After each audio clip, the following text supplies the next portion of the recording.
ദൈവജനത്തുള്ള ചിന്തയോടുള്ള ബന്ധത്തിൽ ചില കാര്യങ്ങൾ നമുക്ക് ചിന്തിക്കുവാൻ പോവുകയാണ്. അതിനായിട്ട് ആധാരമായിട്ട് ഒരു വേദഭാഗം വായിക്കാം.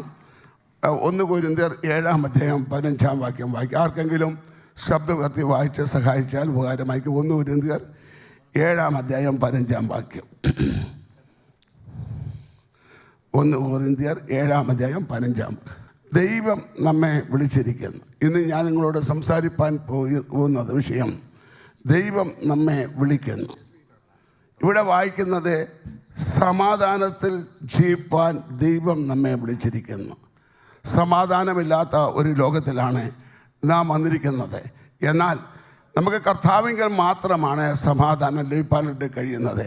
നിങ്ങൾക്ക് എല്ലാവർക്കും അറിയാൻ കഴിഞ്ഞ നാളുകളിലായി ഇപ്പോഴും തുടർമാനമായി ഇടയ്ക്കിടയ്ക്ക് യുദ്ധം നടന്നുകൊണ്ടിരിക്കുകയാണല്ലോ. ഇറാനും ഇസ്രായേലും അമേരിക്കയുമായിട്ടുള്ള യുദ്ധം.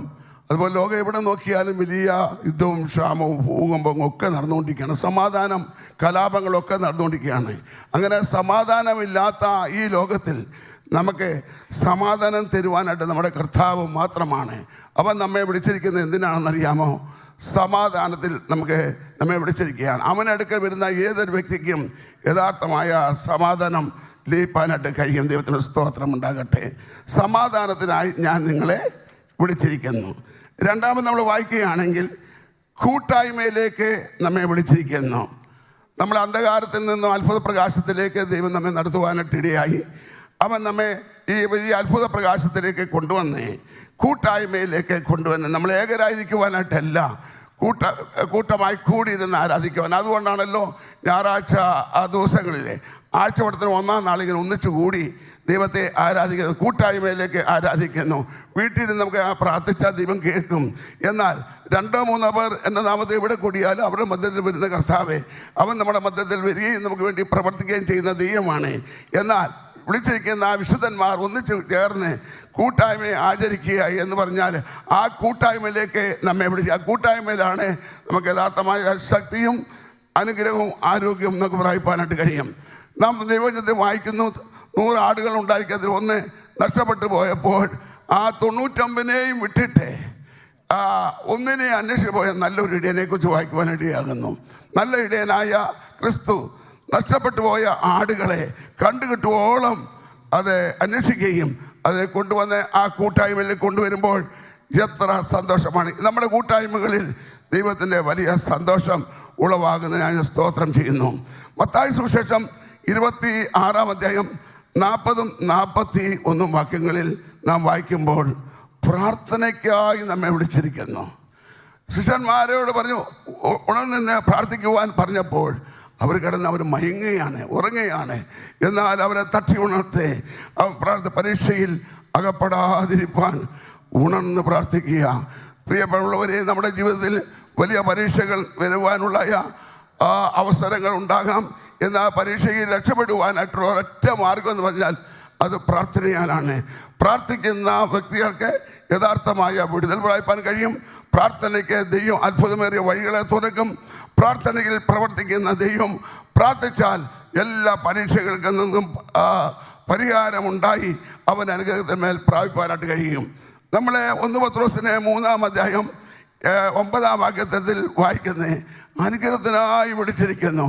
ദൈവം, നമ്മുടെ ദൈവം നമ്മെ ദൈവഭാഗത്തേക്ക് വരുമ്പോൾ അവൻ അനുഗ്രഹിക്കുന്ന ഒരു ദൈവമാണ്. തൻ്റെ കരങ്ങളെ ഉയർത്തി തൻ്റെ ശിഷ്യന്മാരെ അനുഗ്രഹിച്ച ദൈവം അവൻ നമ്മെ അനുഗ്രഹത്തിനായി വിളിച്ചിരിക്കുന്നു. ഇവിടെ വന്നിരിക്കുന്ന നമ്മൾ ഓരോരുത്തരെയും ദൈവം അനുഗ്രഹത്തിലേക്ക് നമ്മെ കൊണ്ടുവന്നിരിക്കുകയാണ്.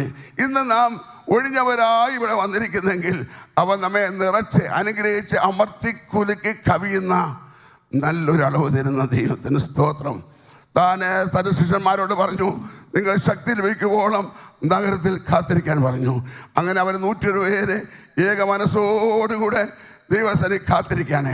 അനുഗ്രഹത്തിന് വേണ്ടി, ആത്മാവിൻ്റെ നിറവിന് വേണ്ടി ഏക മനസ്സോട് പ്രാർത്ഥിച്ചുകൊണ്ടിരിക്കുമ്പോൾ പെന്തക്കോസ്ത് നാളിൽ പരിശുദ്ധാത്മാവ് ഇറങ്ങി വരുന്നു. ആ വലിയ ശക്തി ഇറങ്ങി വരുവാനേ അവർ ആത്മാവിനാൽ നിറയപ്പെട്ടവരായി അവർ അനുഗ്രഹങ്ങളെ പ്രാപിപ്പാനിടയാൻ. നിങ്ങൾ ശക്തി ലഭിച്ചിട്ട് യെരൂശലേമിലും യഹൂദയിലും ശമര്യയിലും ഭൂമിയുടെ അറ്റത്തോളം എൻ്റെ സാക്ഷികളായി തീരും. കഴിഞ്ഞ കാലങ്ങളിൽ ദൈവം തന്നെ പരിശുദ്ധാത്മാവിൻ്റെ അനുഗ്രഹത്താൽ നമ്മെ നിറച്ചതിൻ്റെ ഫലമായി നമുക്ക് യഥാർത്ഥമായി കർത്താവിന് വേണ്ടി സാക്ഷിയായി തീരുവാനിട്ടിരിക്കാൻ. എന്നോട് നിങ്ങൾ ചോദിക്കുകയാണെങ്കിൽ കഴിഞ്ഞ 50-ൽ പരം വർഷങ്ങൾക്ക് മുമ്പേ ഞാൻ പഞ്ചാബിൽ പോകുവാനുള്ള മുഖ്യ കാരണം ആ പരിശുദ്ധാത്മാവിൻ്റെ അനുഗ്രഹം, ആ ശക്തി എന്നിന്മേൽ ഉണ്ടാകുവാനിടയായി. ഒരു സന്ദർഭത്തിൽ ഞങ്ങളുടെ അടുത്തുള്ള വസ്തുവാകുന്ന കോലത്ത് മലയിൽ ആഞ്ഞിർത്താനത്ത് ഞാനിന്ന് പ്രാർത്ഥിച്ചുകൊണ്ടിരിക്കുന്ന വേളയിൽ പരിശുദ്ധാത്മാവിൻ്റെ അത്യന്ത ശക്തി എന്നിലേക്ക് ഇറങ്ങി വരുവാനിടയായി. ആത്മാവിൽ നിറഞ്ഞ് ഞാൻ ഞങ്ങളുടെ കപ്പക്കാലായിലാണ് പ്രാർത്ഥിക്കുന്നത്. ആത്മാവിൽ നിറഞ്ഞ് ഞാൻ നൃത്തം ചെയ്ത് ദൈവത്തെ സ്തുതിക്കുവാനായിട്ട് തുടങ്ങി. അത് അരമണിക്കൂറല്ല, ഏകദേശം 3 മണിക്കൂറോളം ആത്മാവിൽ നിറഞ്ഞ് അന്യഭാഷകളിൽ പാടി ദൈവത്തെ ആരാധിപ്പാൻ, ഒരു മലയാണ് ഇരുന്ന് ദൈവത്തെ ആരാധിപ്പാനടിയായി. ആ വലിയ അനുഗ്രഹം, ആ വലിയ ശക്തി എന്നിൽ ഇരുവാനിട്ടിടയായി. ആ ഈ മലയായതുകൊണ്ട് ചുറ്റുപാടുമുള്ള ആൾക്കാരെ ആ ശബ്ദം കേട്ടുകൊണ്ട് ഓടി വരുവാനിട്ടിടയായി. മലയിൽ എന്താണ് ഇത്ര വലിയൊരു ബഹളം? ദൈവത്തിൻ്റെ അനുഗ്രഹം വന്നാൽ, അഭിഷേകം വന്നാൽ നീ ആൾ മാറിയവനെ പോലെ ആകുമെന്ന് വിശ്വസിക്കുന്നവർ ഉറക്കെ സ്തോത്രം ചെയ്യാമോ? ഹല്ലേലൂയ. അവൻ നമ്മെ അനുഗ്രഹിക്കുന്ന ദൈവമാണ്. ആകയാൽ ആരെങ്കിലും ഇന്ന് ഒഴിഞ്ഞവരായി ഇവിടെ വന്നിട്ടുണ്ടെങ്കിൽ, അനുഗ്രഹത്തെ പരിശുദ്ധാത്മാവിൻ്റെ അഭിഷേകം നിങ്ങൾ ഉണ്ടായിട്ടില്ലെങ്കിൽ ആത്മാർത്ഥമൊന്ന് പ്രാർത്ഥിക്കുക. കർത്താവേ, നരിയാണിയോളമല്ല, മുട്ടോളമല്ല, അരിയോളമല്ല, നീന്തീട്ടല്ലാതെ കടപ്പാൻ കഴിയാത്ത അവസ്ഥയിലേക്ക് എന്നെ നീ മാറ്റി തീർക്കണമേ എന്ന് യഥാർത്ഥമായി പ്രാർത്ഥിച്ചാൽ തീർച്ചയായും ദൈവം നമ്മുടെ പ്രാർത്ഥന കേട്ട് ആത്മാവിൻ്റെ അഭിഷേകം ഉണ്ടാകാനിടയാകും. ഞാൻ നിങ്ങളോട് പറയട്ടെ, ഞാൻ ആത്മാവിൻ്റെ അനുഗ്രഹം, അഭിഷേകം എന്നിൽ ഉണ്ടായപ്പോൾ എനിക്ക് വലിയൊരു വ്യത്യാസം ഉണ്ടാകുവാനിടയായി. ഞാൻ കണ്ണു തുറന്നു നോക്കിയപ്പോൾ 3 മണിക്കൂറോളം ആത്മാവിൽ അനുഗ്രഹത്താൽ ഞാൻ അന്യഭാഷകൾ സംസാരിച്ച് കണ്ണു തുറന്നു നോക്കിയപ്പോൾ ചുറ്റും നിൽക്കുന്ന വലിയൊരു സമൂഹം, ഏകദേശം 300-ൽ പരം സഹോദരി സഹോദരന്മാർ, എൻ്റെ മാതാപിതാക്കന്മാർ, എൻ്റെ സഹോദരി സഹോദരന്മാർ, ബന്ധുമിത്രാദികൾ, സഭാ വ്യത്യാസം കൂടെ, ജാതി വ്യത്യാസം കൂടെ വലിയൊരു കൂട്ടം ഉണ്ടാകുവാനിടയായി. അന്ന് വരെ ഒരു കുരുത്തക്കേടായി ജീവിച്ചതായി എൻ്റെ ജീവിതത്തിലെ പരിശുദ്ധാത്മാവിൻ്റെ അനുഗ്രഹം വന്നു കഴിഞ്ഞപ്പോൾ അവർക്ക് മനസ്സിലായി ഈ സണ്ണിയുടെ ജീവിതത്തിൽ, ജേക്കബ് ജോണിൻ്റെ ജീവിതത്തിൽ വലിയൊരു മാറ്റം ഉണ്ടാകുവാനിടയായി. പ്രിയമുള്ളവരെ, ദൈവത്തിൻ്റെ അനുഗ്രഹം വരുമ്പോൾ ഞാൻ അനുഗ്രഹം പ്രാപിച്ചെന്ന് പറയേണ്ട ആവശ്യമില്ല.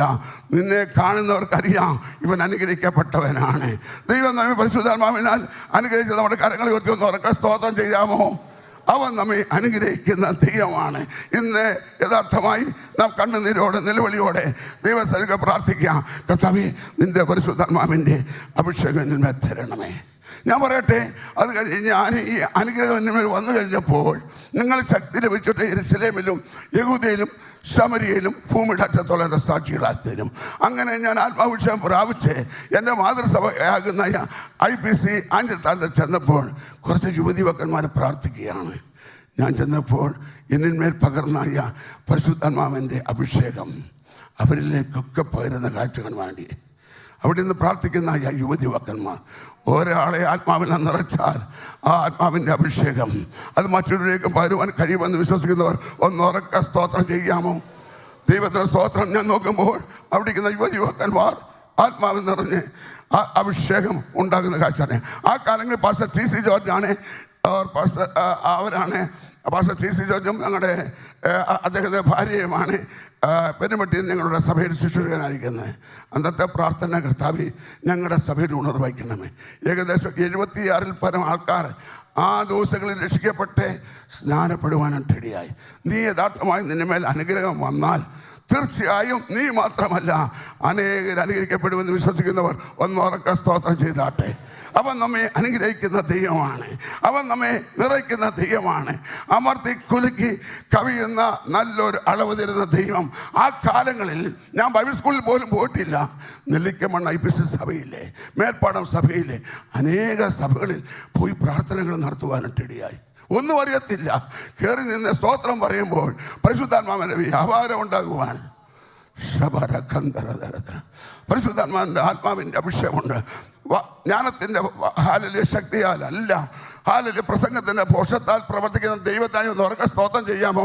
എനിക്ക് ആ കാലങ്ങളിൽ മനസ്സിലായി, പരിശുദ്ധാത്മാവിൻ്റെ അഭിഷേകം നമ്മളിൽ ഉണ്ടായാൽ അനേകരെ ജീവിതങ്ങളെ ചലിപ്പിക്കുവാനായിട്ട് കഴിയും. അനേക ജീവിതങ്ങളെ ചലിപ്പിക്കുവാനായിട്ട് ഇടയ. ആ കാലങ്ങളിൽ ഞാൻ ഒരു സംഭവം പറയാനായിട്ട് ആഗ്രഹിക്കുകയാണ്. പാസ്റ്റർ ഇന്ന് അദ്ദേഹത്തെ ഞങ്ങൾ വിളിക്കുന്നത് പാസ്റ്റർ ജോണുമ്മനാണ്, മേൽപ്പാടത്താണ്. അദ്ദേഹം അഭിഷേകത്തിൽ വിശ്വസിക്കാത്തവനാണ്. എന്നോട് പറഞ്ഞു, എന്നെ വീട്ടിൽ വിളിക്കുന്ന സണ്ണിച്ചായ അഭിഷേകത്തെ ഞാൻ വിശ്വസിക്കുന്നില്ല, അതില്ല. ഞാൻ പറഞ്ഞു, ഞാൻ അല്പം പ്രാർത്ഥിക്കാം. മേൽപ്പാടം സഭയിൽ രാവിലെ പ്രാർത്ഥന ഒന്നും ഉണ്ടായില്ല. ഉച്ച കഴിഞ്ഞ പ്രാർത്ഥനയിൽ പല യുവതിവക്കന്മാരെ ആത്മാഭിഷേകം പ്രാപിച്ചപ്പോൾ ബ്രദറിൻ്റെ ഉപദേശത്തുള്ളായ ജോണുമ്മൻ അല്ലെങ്കിൽ ബാപ്പു എന്നാണ് ഞങ്ങൾ വിളിക്കുന്നത്, അവൻ ആത്മാവെന്ന് പറഞ്ഞ് അന്യഭാഷ പറയാൻ തുടങ്ങി. കേൾക്കണേ, അഭിഷേകം പ്രാപിച്ചപ്പോൾ അന്യഭാഷ പറയുകയാണ്, ഓട്ടുകയാണ്, ഉരുണ്ട് മറിയുകയാണ്. നോക്കിയിട്ട് കൺട്രോൾ ചെയ്യുവാൻ കഴിയത്തില്ല. മേൽപ്പാടം IPS സഭ എന്നുള്ള സംഭവമാണ്. അതിനുശേഷം ഞങ്ങളുടെ വീട്ടിൽ, എൻ്റെ അമ്മ വീട്ടിലേക്ക് പോകണം. അവിടെ ചെന്ന് ഈവനിങ്ങിൽ പ്രാർത്ഥനയ്ക്ക് മുമ്പായി കുളിച്ചിട്ട് വരണം. ഞാൻ ഈ ബാപ്പുവുമായിട്ട് പോകുന്ന വഴിയിൽ അവിടെ നിന്നായ റോഡിലുള്ള എല്ലാവരും ചോദിച്ചു, ബാപ്പു മോനെ എന്തുണ്ട് വിശേഷം? അന്യഭാഷ പറയാം. ഞാൻ വിചാരിച്ചു സ്ക്രൂ ഇളകിപ്പോയോ, വലിയ ചൂടായിപ്പോയോ. പുള്ളി പറയുന്നത് മുഴുവൻ അന്യഭാഷയാണ്. മത്സ്യക്കാരും മീൻകാരും ചോദിക്കുന്നത് അന്യഭാഷ, കപ്പ ബിസിനസ്സുകാർ ചോദിക്കുന്നത് അന്യഭാഷ, അതുപോലെ പലചരക്കാരോട് ചോദിക്കുന്ന അന്യഭാഷ. വീട്ടിൽ ചെന്നപ്പോൾ വല്യമ്മച്ചി ചോദിച്ചു, പാസ്റ്റർ ടീജുമച്ചൻ്റെ പെങ്ങളാണ് എൻ്റെ വല്യമ്മച്ചി. ചോദിച്ചു, മോനെ ബാപ്പു മോനെ എന്തുണ്ട് വിശേഷം? അമ്മച്ചോട് അന്യഭാഷയാണ് പറയുന്നത്. അന്യഭാഷ. ഞാൻ വിചാരിച്ചത് എപ്പോൾ നിൽക്കും. ചിലപ്പോൾ അന്യഭാഷ വന്നാൽ ചില സന്ദർഭങ്ങളിൽ നിന്ന് പോകുകയില്ല. സ്റ്റാർട്ടിങ്ങിൽ തരുന്ന പരിശുദ്ധാത്മാവിന്റെ അഭിഷേകത്തിനായി കരമടിച്ചൊന്ന് ഉറക്കെ സ്തോത്രം ചെയ്താട്ടെ. സഹോദരന്മാരെ, നിങ്ങളുടെ ജീവിതത്തിൽ ആത്മാവിൻ്റെ അഭിഷേകം വന്നു വരുമ്പോൾ നീ ആൾമാറിയവനെ പോലല്ല, നിനക്ക് കൺട്രോൾ ചെയ്യുവാൻ കഴിയാത്ത ഒരു വലിയ ആത്മീയ അനുഗ്രഹം നിന്നിലേക്ക് പകരുവാനായിട്ടിടയായി.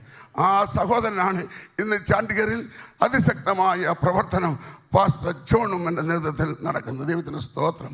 ഒരുവൻ മേൽ ഒരു അനുഗ്രഹം വന്നാൽ ദൈവത്തിന് സ്തോത്രം. ഒരു പട്ടണത്തെ മാത്രമല്ല, ഒരു ദേശത്തെ, ഒരു സ്റ്റേറ്റിനെ ചലിപ്പിക്കുവാനായിട്ട് കഴിയും. എനിക്കറിയാം, ദൈവം നിങ്ങളുടെ മേൽ പറഞ്ഞിരിക്കുന്ന ആത്മാവിൻ്റെ അഭിഷേക മുഖാന്തരം ഇന്ന് ഇന്ത്യയിൽ UP നിങ്ങൾ സുവിശേഷ വേല ചെയ്യുന്നുണ്ട്. അത് നിങ്ങളെ ബീഹാറിൽ ചെയ്യുന്നുണ്ട്. അതുകൂടാതെ ജാർഖണ്ഡിൽ, വെസ്റ്റ് ബംഗാളിൽ ചെയ്യുന്നുണ്ട്. നിങ്ങളുടെ പ്രവർത്തനത്തെ ദൈവം ധാരാളം അനുഗ്രഹിക്കട്ടെ. അവൻ നമ്മെ അനുഗ്രഹിക്കുന്ന ദൈവമാണ്. ഒരുവൻ വാരി വിതറുന്നു, അവൻ ധാരാളം പ്രാപിക്കുന്നു. ഒരുത്തൻ ലോഭമായി വിതയ്ക്കുന്നു, ലോഭമായി കൊയ്യുന്നു. നിങ്ങൾക്കറിയാമോ UP എന്ത് വെല്ലുവിളികളാണ് നടക്കുന്നത്, എന്തെല്ലാം പ്രതിസന്ധികളാണ്. ഛത്തീസ്ഗഡിൽ, ഇന്ത്യയുടെ എല്ലാ സ്റ്റേറ്റിലും വലിയ സുവിശേഷ എതിരായി അതിശക്തമായ പ്രവർത്തനം നടക്കുകയാണ്. എന്നാൽ പരിശുദ്ധാത്മാവ് പറയുന്നത് എന്താണെന്ന് അറിയാമോ? സൈന്യത്താലല്ല, ശക്തിയാലല്ല, എൻ്റെ ആത്മാവിന്, എൻ്റെ ആത്മാവിന്, എൻ്റെ ആത്മാവിനാൽ തന്നെ. സഹോദരി സഹോദരന്മാരെ, നമ്മൾക്കെതിരായി പ്രവർത്തിക്കുന്ന എല്ലാ പ്രവർത്തനങ്ങളെയും നിർവീര്യമാക്കുന്ന ദൈവത്തിനെ ഒന്ന് ഉറക്കെ സ്തോത്രം ചെയ്യുവാനായിട്ട് കഴിയുമോ? നമ്മുടെ ശക്തിയല്ല, നമ്മുടെ കഴിവല്ല, പരിശുദ്ധാത്മാവിൻ്റെ അഭിഷേകം, ആ നിറവ് നമ്മുടെ ജീവിതത്തിൽ അനുഗ്രഹം നമ്മുടെ മേൽ ഉണ്ടായെങ്കിൽ അനേക ജീവിതങ്ങളെ അത് വ്യത്യാസപ്പെടുത്തുവാനായിട്ട് കഴിയും. ഞങ്ങൾ ഒരു സന്ദർഭത്തിൽ പത്താംകോട്ടി ഇങ്ങനെ പ്രാർത്ഥന നടത്തിക്കൊണ്ടിരിക്കുകയാണ്. ഒരു വലിയ ആരംഭകാലത്താണ്. ഞങ്ങൾക്ക് അവിടുത്തെ ഭാഷ അറിയത്തില്ല. എന്നാൽ ആത്മാവ് നിറഞ്ഞ അന്യഭാഷ മാത്രമേ ഞങ്ങൾക്ക് അറിയത്തുള്ളൂ. ഹിന്ദിയോ പഞ്ചാബിയോ ഒന്നും അറിയത്തില്ല. ആരംഭകാലത്ത് 6 മാസമേ ആയിട്ട് വേല ആരംഭിച്ച് ഒരു കൺവെൻഷൻ നടത്തുന്ന ചിന്തയുണ്ടായി. കൺവെൻഷൻ അറ്റൻഡ് ചെയ്ത് വെറും 25 പേരാണ്. 25 പേര് കൺവെൻഷൻ ആകുമോ? അത്രയും പേരുടെ മധ്യത്തിൽ കൺവെൻഷൻ ആരംഭിച്ചു. എന്നാൽ കൺവെൻഷൻ നടത്തിക്കൊണ്ടിരിക്കുമ്പോൾ ആ നാട്ടുകാരായ സിഖുകാരും ഹിന്ദുക്കളും കൂട്ടമായി അവിടെ വന്നു. എന്നോട് പറഞ്ഞു, പതിരി സബ് ബന്ദ് കരോ, സ്റ്റോപ്പ് ദിസ് മീറ്റിംഗ്. ഞങ്ങൾക്കറിയത്തില്ല എന്താ ഭാഷ അറിയത്തില്ല, എന്നെ മറുപടി പറയാൻ അറിയത്തില്ല. അടിക്കാനായിട്ട് ഒരു സദാരി കൈയും നീട്ടിക്കൊണ്ട് ഓടി വന്നു, മുമ്പോട്ട് വന്ന് അടിക്കാനായിട്ട് വന്നു.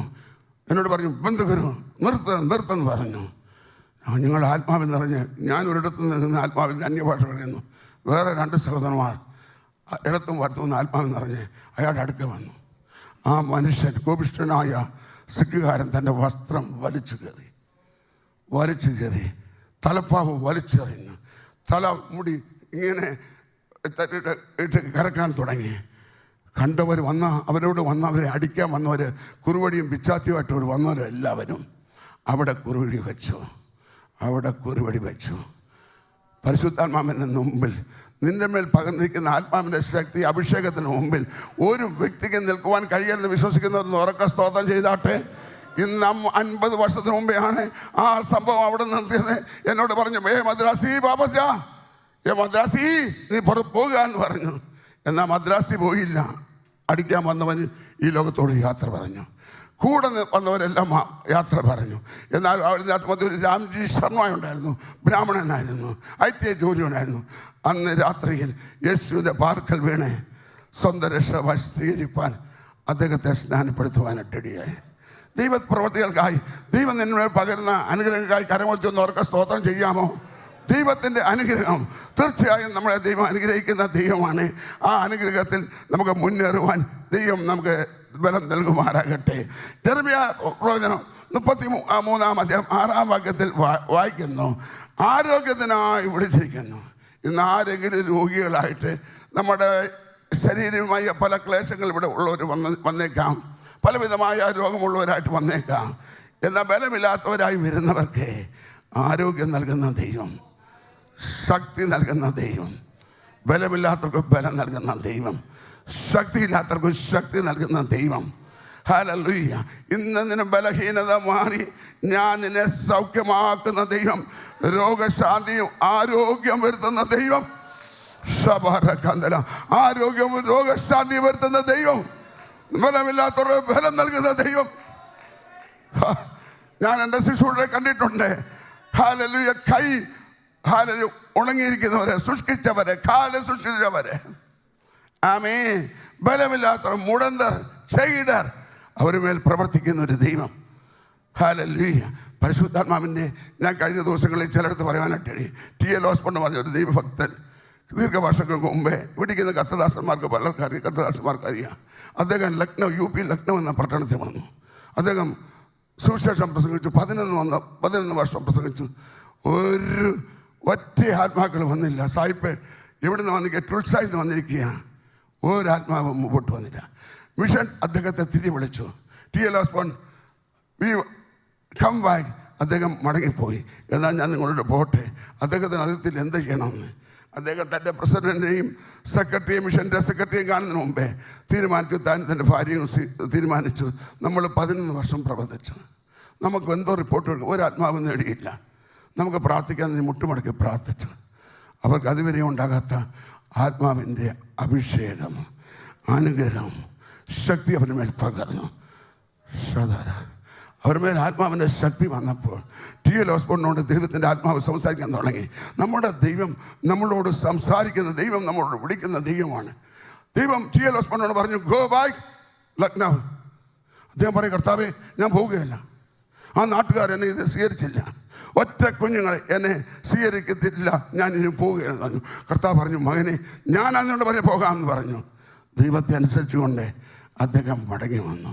അദ്ദേഹത്തിന് അറിയത്തില്ല എന്താ ശുശ്രൂഷ ചെയ്യണമെന്ന്. നേരത്തെ ട്രാക്റ്റുകൾ കൊടുക്കുകയായിരുന്നു. എന്നാൽ പരിശുദ്ധാത്മാവ് പറഞ്ഞു, T.L. ഓസ്ബോണെ നോക്കുക, ഇരിക്കുന്ന ചെകിടന്മാരെ കാണുക, കുരുടരെ കാണുക, കുഷ്ഠരോഗികളെ കാണുക, ഹല്ലേലൂയ, പക്ഷപാതയെ കാണുക, നീ കരമൊന്ന് നീട്ടാൻ പറഞ്ഞു. കരം നീട്ടി തൊട്ടവരെല്ലാം അങ്ങ് സൗഖ്യമായി. കേട്ടോ, സൗഖ്യം വരുത്തുന്ന ദൈവത്തിനായി കരമടിച്ചൊന്ന് ഓർക്ക സ്തോത്രം ചെയ്തു. കരം തൊട്ടവരെല്ലാം അങ്ങ് സൗഖ്യമായി. ഒറ്റ ആത്മാക്കൾ കൂടാത്ത ലക്നൌവിൽ കൂട്ടമായി ആൾക്കാരായി. റോഡ് മുഴുവൻ ട്രാഫിക് ജാം. അദ്ദേഹത്തിൻ്റെ റിവൈവൽ മീറ്റിംഗ്, രോഗശാന്തി ശുശ്രൂഷ 1 മാസം നടന്നു. ലക്ഷോപലക്ഷങ്ങൾ യേശുവിനെ അറിവാനടി. ഇന്ന് 100 കണക്കിന് ആത്മാക്കൾ ലക്നൗ പട്ടണത്തിലുണ്ട്, UP യിലുണ്ട്. ആരില്ല എന്തെല്ലാം പ്രവർത്തിച്ചാലും UP യെ ദൈവം വലിയ ഉണർവായിക്കുമെന്ന് നമുക്ക് പരിപൂർണമായി വിശ്വസിക്കാം. ഒന്ന് ഉറക്കെ സ്തോത്രം ചെയ്താട്ടെ. സഹോദര സഹോദരി, നീ വലിച്ചെറിയുന്ന പണമുണ്ടല്ലോ, നീ വലിച്ചെറിയുന്ന അപ്പം ഉണ്ടല്ലോ, അതിന് മറുപടിയായി വരും. ഞാൻ വിശ്വാസം കണ്ടാൽ കാണുകയാണ്. UP കൂട്ടമായി ആത്മാക്കൾ വരും. ഒരു മാസമാണ് ലക്ഷോപലക്ഷങ്ങളോടെ സുവിശേഷം അറിയിക്കുവാൻ, രോഗശാന്തി ശുശ്രൂഷ നടക്കുവാൻ. ഹല്ലേലൂയ. രോഗികളെ സൗഖ്യമാക്കുന്ന ദൈവം, ബലമില്ലാത്തവർക്ക് ബലം നൽകുന്ന ദൈവം. ഇന്ന് പൽക്കാലം പരിശുദ്ധാത്മാവ് പറയുകയാണ്, നിങ്ങളായിരിക്കുന്ന അവസ്ഥയിൽ നിന്നും തലകളെ ഒന്ന് ഉയർത്തിയാട്ടെ, രോഗശാന്തിക്കാട്ടെ. അത്ഭുതങ്ങളും അടയാളങ്ങളും യേശു ക്രിസ്തു ഇന്നലെയും ഇന്നും എന്നേക്കും അനന്യെന്ന് വിശ്വസിക്കുന്നവർ കരമുയർത്തുന്ന ഓർക്ക സ്തോത്രം ചെയ്താട്ടെ. നമ്മുടെ പിതാക്കന്മാർ ആത്മാവിൽ നിറഞ്ഞ് കൈവച്ച് പ്രാർത്ഥിക്കുമായിരുന്നു. രോഗികൾ രോഗബന്ധനം അയ്യട്ടെ. അവർക്ക് പഠിത്തമില്ലായിരുന്നു, അവർക്ക് കഴിവില്ലായിരുന്നു, അവർക്ക് വലിയ ഡിഗ്രികളൊന്നുമില്ലായിരുന്നു. എന്നാൽ യേശുവിൻ്റെ നാമത്താൽ ആത്മാവിൻ്റെ നിറവോടുകൂടെ രോഗശാന്തിക്ക് വേണ്ടി അവർ നിന്നു. ദൈവം അവർക്ക് വേണ്ടി വലിയ ചെയ്തു. നമ്മുടെ പട്ടണങ്ങൾ, നമ്മുടെ കേരളത്തിൽ ഇന്ന് നമുക്ക് എത്ര സഭകളുണ്ട്? 10,000 സഭകളില്ലേ? ഞാൻ IPC കാര്യമല്ല പറഞ്ഞത്. Church of God, assemblies God, Sharon, IPC, സ്വതന്ത്ര സഭകൾ. ഇന്ന് ഇവിടെ തിരിഞ്ഞു നോക്കിയാലും കൂട്ടം കൂട്ടമായി ആത്മാക്കളുണ്ട്. അവിടെ മാത്രം കൊണ്ട് ഒതുങ്ങിയോ ഇല്ല. നമ്മൾ വിചാരിച്ചു കേരളത്തിൽ മാത്രമേ ഇത് ഒതുങ്ങുള്ളെന്ന. ഇന്നില്ല. ഇന്ത്യയിലുള്ള 28 സ്റ്റേറ്റിലും 28 സ്റ്റേറ്റിൽ. ആമേൻ. ഞാൻ കഴിഞ്ഞ ദിവസം നമ്മുടെ ജോയ് താന്നൂരെ ഞാൻ ഫോണിൽ വിളിച്ചു. ഞാൻ പറഞ്ഞു, ചോദിച്ചാ ഞാനിപ്പോൾ ലഡാക്കില്ല. എന്നോട് ചോദിച്ചു, പാസ്റ്റർ ജേക്കബ് ജോൺ 75 വയസ്സായില്ലേ, മുട്ടിൽ ഗ്യാപ്പില്ലേ, എങ്ങനെ ലഡാക്കി പോയില്ലേ, ശ്വാസമുട്ടലില്ലേ? ഞാൻ പറഞ്ഞു, അച്ഛാ ഒരു മുട്ടലുമില്ല, ഒരു മുട്ടലുമില്ല കേട്ടോ അച്ഛാ, ഒരു മുട്ടലുമില്ല. എല്ലാ മുട്ടലുകളെയും മാറ്റുന്ന ദൈവത്തിനായി ഒന്ന് ഉറക്ക സ്തോത്രം ചെയ്താട്ടെ. എൻ്റെ ജീവിതത്തിൽ ഞാൻ ചെറുപ്രായത്തിലായപ്പോൾ, അല്ലല്ല ബാലകനായപ്പോൾ ഞാൻ ലഡാക്കി പോയിട്ടില്ല അച്ഛാ. ഇന്ത്യയുടെ ഏറ്റവും ഹൈ ആൾട്ടിറ്റ്യൂഡ് ഞാൻ അവിടെ ചെന്നു. ഞാൻ പോകുന്ന വഴിയിൽ നിലവിളിക്കുവാൻ തുടങ്ങി. മഞ്ഞുമലകൾ കണ്ടപ്പോൾ, അവിടെയുള്ള ആളുകളെ കണ്ടപ്പോൾ ഞാൻ നിലവിളിച്ചു. സുവിശേഷം അറിയിക്കുവാൻ ഈ പട്ടണങ്ങളെ, ഈ വില്ലേജുകളെ, ഈ മഞ്ഞുമലകളെ സുവിശേഷം അറിയിക്കുവാൻ ആരുണ്ട്? കേട്ട നമ്മുടെ നാട്ടിലുള്ള RSSകാർ എനിക്കെതിരായി പബ്ലിസിറ്റി ഇറങ്ങി. ആ ബുഡായി ഇവിടെ നിന്ന് ആ കളവനെ വിടാൻ പാടില്ല. ആമേൻ. എത്ര ഇറക്കിയാൽ എന്താ? എന്നോട് ചിലർ പറഞ്ഞു, കുറച്ച് ദിവസത്തേക്ക് പത്താംകോട്ട് മാറണം, ഇല്ലെങ്കിൽ പടലി പോകും. എടാ ഞാൻ പറഞ്ഞു, എൻ്റെ യൗവനപ്രായത്തിൽ എൻ്റെ പടലി പോയില്ലല്ലോ. എൻ്റെ യൗവനപ്രായത്തിൽ എടാ സർദാർജിമാരുടെ മധ്യത്തിൽ ഞാൻ പ്രവർത്തിച്ചപ്പോൾ, അവർ എനിക്കെതിരായിട്ട് വന്നപ്പോൾ, ഞാൻ അവിടെ നിന്നെങ്കിൽ ഓടിപ്പോയില്ലെങ്കിൽ ആരുടെ RSSൻ്റെ ആയില്ല, ഹിന്ദു പരിഷത്തിൻ്റെ ബജരംഗിൻ്റെ വെല്ലുവിളിയിൽ ഞാൻ ഓടിപ്പോകുകയെന്ന് പറഞ്ഞു. അല്ലല്ലേ, ഞാൻ അവിടെ നിന്ന് യാത്ര ചെയ്തേ. ഞാൻ കാർഗിലേക്ക് പോയി. നിങ്ങൾക്ക് എല്ലാവർക്കും അറിയാം, യുദ്ധഭൂമിയാണ് കാർഗിൽ. ആ മലയിൽ ചെന്നപ്പോൾ ഞാൻ കണ്ടു നമ്മുടെ എത്ര പട്ടാളക്കാരെയാണ് പാകിസ്ഥാൻ വെടിവെച്ച് പോകുന്നത്. നിരപരാധികളാണ് നമ്മുടെ പട്ടാളക്കാർ. അവരുടെ സ്റ്റാച്യൂസ് കണ്ടപ്പോൾ, ആ പ്ലേസുകൾ കണ്ടപ്പോൾ എൻ്റെ ഹൃദയം പിടയ്ക്കാൻ തുടങ്ങി. ദൈവത്തിന് സ്തോത്രം. എനിക്ക് ചിന്തയുണ്ടായി, ഇങ്ങനെ ഇരുന്നാലൊക്കത്തില്ല, ഇവർക്ക് വേണ്ടി ചിലതൊക്കെ ചെയ്യണം, ഇവിടെ ചില മിഷന്മാരെ അയക്കണം. എൻ്റെ കൂടെ യാത്ര ചെയ്ത ഒരു ബുദ്ധമതക്കാരനായ ഒരു നേപ്പാളി ഉണ്ടായിരുന്നു. ഞാൻ ചോദിച്ചു, അവനോട് സുവിശേഷം പറയാം. അവനോട് പറഞ്ഞു, ഞാൻ ഇവിടെ മൊറാബിയൻ ചർച്ചിലോട്ട് പോകുന്നതാണ്, യേശുവിനെക്കുറിച്ച് എനിക്കറിയാം, എനിക്ക് താല്പര്യമുണ്ട് സുവിശേഷ ഫലം ചെയ്യുവാൻ. ഞാൻ പറഞ്ഞു, കുഞ്ഞെ മുട്ടുകുത്തിയാട്ടെ. അവനെയും അവൻ്റെ ഭാര്യയും റോഡ് സൈഡിൽ അച്ചായന്മാരെ മുട്ടുകുത്തി. ഞാൻ പ്രാർത്ഥിച്ച് പിതാവിൻ്റെയും പുത്രൻ്റെയും പരിശുദ്ധാത്മാവിൻ്റെയും നാമത്തിൽ വേലയ്ക്ക് വേർതിരിച്ചു.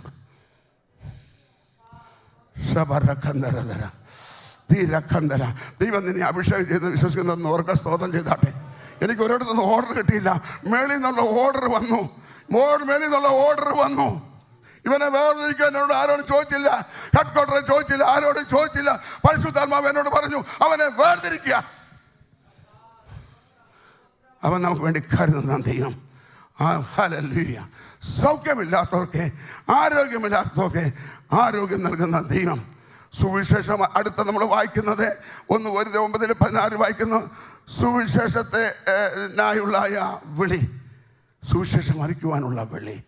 ഇന്ന് ഞങ്ങളുടെ കർത്താവിൻ്റെ വിളിദാസൻ പാസ്റ്റർ ജോൺ തോമസുമായി സംസാരിക്കുകയായിരുന്നു. എന്നോട് പറയുവാനിടെ പ്രിയ കർത്തദാസൻ പറഞ്ഞു, പഞ്ചാബിലൊക്കെ വരാൻ താല്പര്യം, നിങ്ങളുടെ എല്ലാം ഞാൻ ക്ഷണിക്കുകയാണ്. ഇവിടേക്കുന്ന ഡോക്ടർ VP പല പ്രാവശ്യം വന്നിട്ടുണ്ട്. പഞ്ചാബിൽ വലിയ ഉണർവ് നടക്കുകയാണ്, വലിയ എതിരാണ്.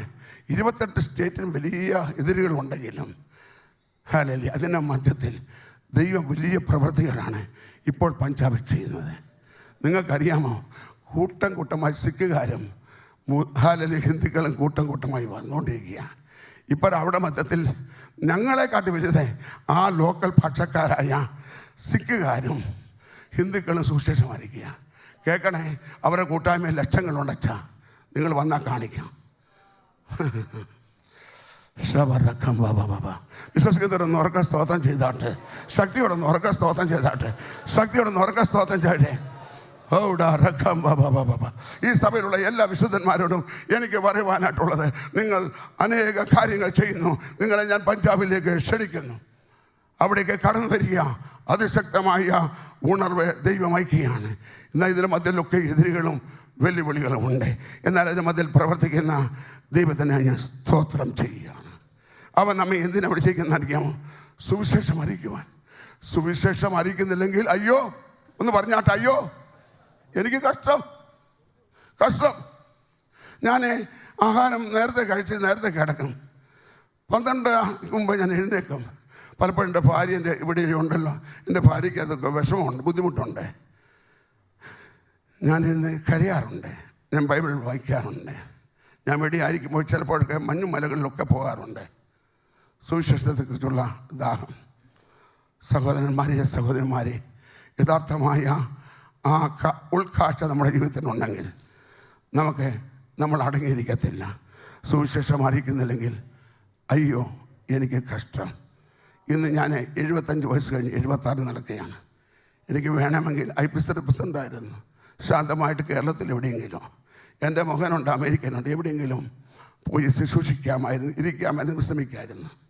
എന്നാൽ എൻ്റെ അവിടെ കർത്താവ് പറഞ്ഞു, ഞാൻ നിനക്ക് ബലം തന്നിടത്തോളം കാലം ഹല്ലേലൂയ നിൻ്റെ വായ വിസ്താരത്തിൽ തുറക്കുക, നിൻ്റെ വായ വിസ്താരത്തിൽ തുറക്കുക. അമ്മമ്മമാരെ, നിങ്ങളുടെ കാലുകൾക്ക് ഇപ്പോൾ ബലമുണ്ട്, നിങ്ങളുടെ കൈകൾക്ക് ഇപ്പോൾ ബലമുണ്ട്, കൈ അടിച്ച് പാടുവാനുണ്ട്. നിങ്ങൾക്ക് വാ തുറന്ന് പാടുവാൻ കഴിയും, വാ തുറന്ന് ഉറക്കെ യേശുവിനെ കുറിച്ച് പറയുവാനായിട്ട് കഴിയും. നിൻ്റെ കാല് കൊണ്ട് നിങ്ങൾക്ക് യാത്ര ചെയ്യുവാൻ, വണ്ടി ഡ്രൈവ് ചെയ്യുവാൻ കഴിയും. എന്നാൽ ബലമില്ലാത്ത കാലത്തിന് മുമ്പേ ദൈവം നിനക്ക് തരുന്ന ആരോഗ്യത്തോടു കൂടെ നീ എന്ത് അറിയണം? സുവിശേഷം അറിയിക്കണം. സുവിശേഷം അറിയിക്കുന്നില്ലെങ്കിൽ അയ്യോ എനിക്ക് കഷ്ടം. ഞാൻ എൻ്റെ മോനോട് പറഞ്ഞു, മോനെ നീ അമേരിക്ക ജോലി, എനിക്ക് സന്തോഷമാണ്.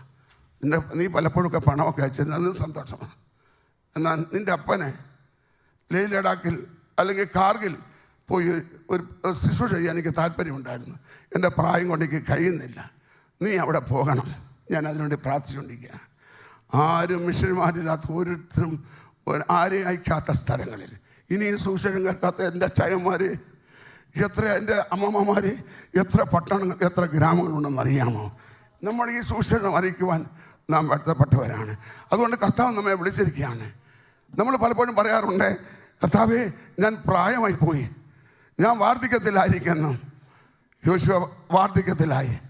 എന്നാൽ ദൈവം പറഞ്ഞത് വായിച്ചാട്ടെ, 13-ാം അധ്യായം 1-ാം വാക്യം. എൻ്റെ മുമ്പിൽ 5 മിനിറ്റ് കൂടിയാണ് ഉള്ളത്. നിങ്ങൾ ആരെങ്കിലും ഒന്ന് വായിച്ചാട്ടെ. യോശുവയുടെ പുസ്തകം 13-ാം അധ്യായം 1-ാം വാക്യം ഒന്ന് വായിച്ചാട്ടെ.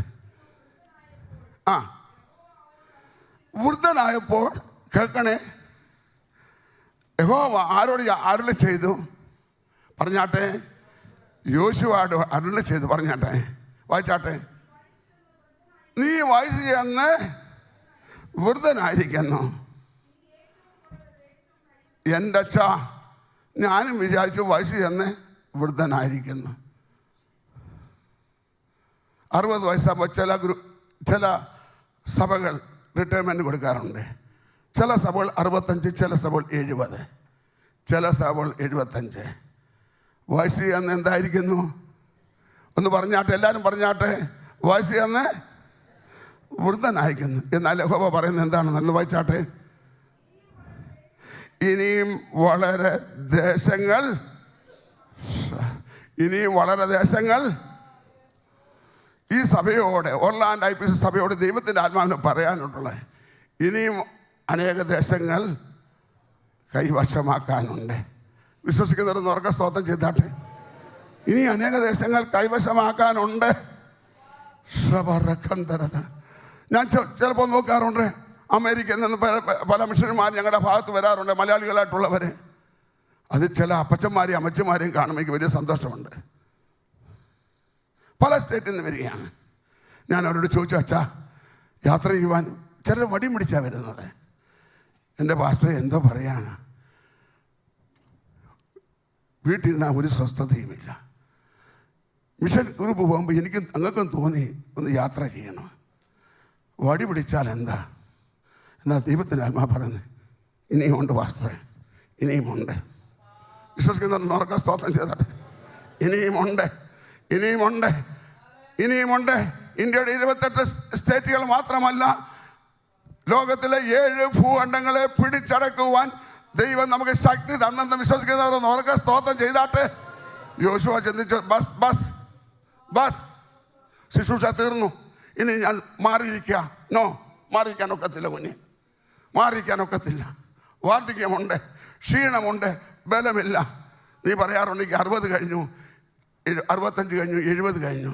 ഒരാളോട് കഴിഞ്ഞ ദിവസം ചിക്കാഗോ വെച്ച് പറയാം, ബിസിനസ്സാക്കി വന്നപ്പോൾ എന്നോട് പറയാം, അച്ഛാ എനിക്കിപ്പോൾ 70 കഴിഞ്ഞു, ഞാനിനി വിശ്രമിക്കാൻ പോവാം. എന്നോട് ഞാൻ അദ്ദേഹത്തോട് പറയും, മോനെ വിശ്രമം ഇവിടെ വെച്ചല്ലടാ. ഞാൻ പറയും, നിനക്ക് 70 ഉള്ളല്ലോ, ഞാനിപ്പോൾ 76 കയറി. നമ്മുടെ പ്രാണൻ പോകുന്നിടം വരെ നമ്മുടെ പ്രാണൻ പോകുന്നിടം വരെ ശുശ്രൂഷ വിടാൻ പാടില്ല. ശുശ്രൂഷ ചെയ്യുന്നത് IPC അല്ല, ചർച്ച് കോഡല്ല, അസംബ്ലീസ് കോഡല്ല, ഷാരോനല്ല, ഒരു സ്വതന്ത്ര സഭയല്ല. ശുശ്രൂഷ തന്നത് നമ്മുടെ സർവശക്തനായ ദൈവമാണ്. ആ ശുശ്രൂഷ തികയ്ക്കുന്ന ആ ശുശ്രൂഷ ചെയ്തെടുക്കുക. രാവിലെ വിത്ത് വിതയ്ക്കുക, വൈകുന്നേരത്ത് അടച്ചിരിക്കരുത്. ഹല്ലേലൂയ. ശുശ്രൂഷ ചെയ്തെടുത്ത് നല്ലവനും വിശ്വസ്തനുമായുള്ള ദാസിയെ എന്നുള്ള വിളി കേൾക്കുവാൻ ദൈവമായ കർത്താവെ നമ്മളെ സഹായിക്കുമാറാകട്ടെ. വൃദ്ധനെന്ന് ചിന്തിച്ചതായ യോശുവയോട് ദൈവം പറയാ, ഇനിയും അനേക ദേശങ്ങളെ ഒന്ന് പറഞ്ഞാൽ, ഇനി അനേക ദേശങ്ങളെ. ആമേൻ.